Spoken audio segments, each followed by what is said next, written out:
In this session, let's move on to the features of a single entry system. So what are the features? Let's get started. Number one, single entry system is actually an inaccurate or unscientific or say unsystematic method. It's an inaccurate, unscientific, unsystematic method of recording the business transactions.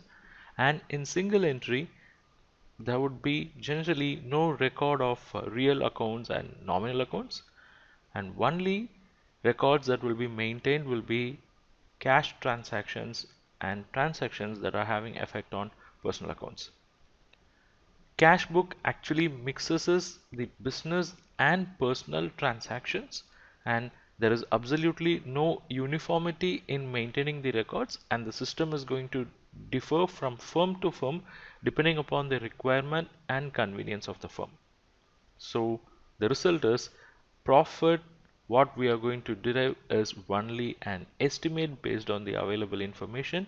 It means true and correct profit cannot be determined, and same is the case for financial position. True and correct financial position cannot be determined. So this is the limitation of a single entry system as well.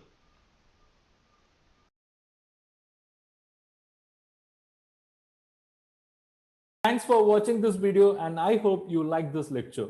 If you wish to learn more on the areas related to this topic, check our comprehensive course. I have shared the details and link in the description below. Click, sign up and enroll. I'll see you inside the course.